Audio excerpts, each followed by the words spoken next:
Thank you. Good afternoon, everybody.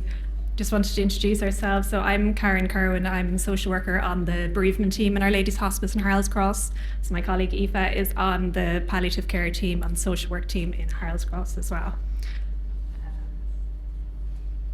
So just in terms of anybody who doesn't know about Our Lady's Hospice, so we were originally opened in 1879. Yeah, in response to the healthcare needs of Dublin. So we currently provide specialist palliative care for over 1 million people with lots of different needs. We have our base in Harold's Cross and we've extended to Blackrock and Wicklow hospices as well. So we've specialist palliative care in each of these locations. So we're the largest provider in Ireland. On our social work team then in Our Lady's Hospice, we cover the 3 sites. There's 16 of us social workers and our principal, Louise, as well. So we work in many areas throughout the 3 hospices, including rheumatology, older person services, bereavement, palliative inpatient services, and community services. So in relation to our programme, our Bereavement in Schools programme, so this programme began organically. We were contacted by a school in 2023 in January, and the request from the school was in relation to support with families who were experiencing bereavement of a parent, the death of a parent, and the anticipated death of a parent. So they wanted some support for their school staff around how to support the teachers.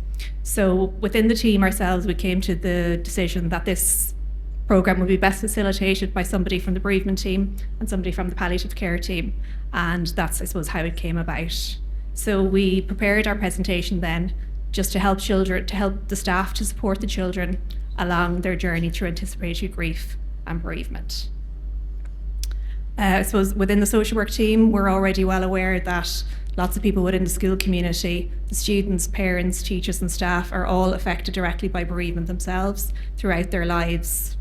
And we acknowledge that there can be a significant impact on the staff to teach bereaved children to work with families who are bereaved or who are anticipating a bereavement.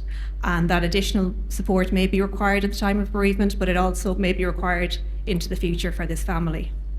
So as well, we wanted to, I suppose, talk to schools, to staff about the fact that grief can be an ongoing journey. And again, they might need extra support. And we wanted to talk to the teachers themselves and just to explain that they're a significant part of the child's life, that often when everything else is difficult at home with appointments and diagnosis and prognosis, school can be the stable environment for children, and just acknowledge the amazing job that they do to support the children and the families.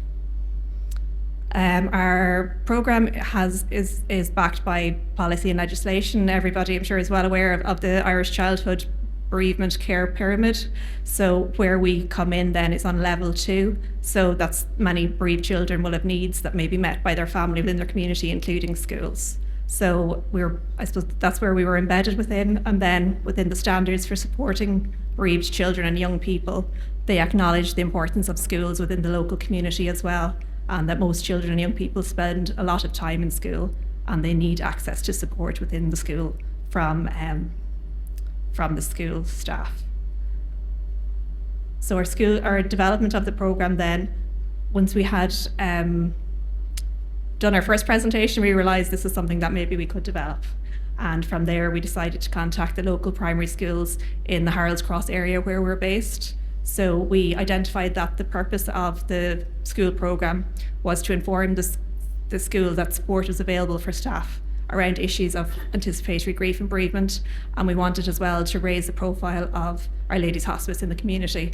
I suppose within many areas, hospices can be seen as places that are quite intimidating, and especially for children, and just to let them know through their teachers that they can actually be really nice places, and we're not too bad ourselves. So it's we're trying to let them know that before they come into us. And just in relation to the development, we contacted them by letter, the principals in Harold's Cross, and we told them about the programme. We asked them to contact us if they wanted it. Some of the schools did contact us, some of the schools contacted us when there was a bereavement. So it kind of worked both ways. And then we developed the programme from there. We offered it to 14 further primary schools in the area. And then we sent further letters, and then we by April 25, we had provided it in 9 local primary schools, and there's a possibility of providing it for secondary schools, which we'll need to adapt in the future. So in September 2025, as we cover Blackrock Hospice as well, we made the decision to offer it to Blackrock schools as well. So we're in the process of offering it to them, and they're coming back to us to deliver the programme.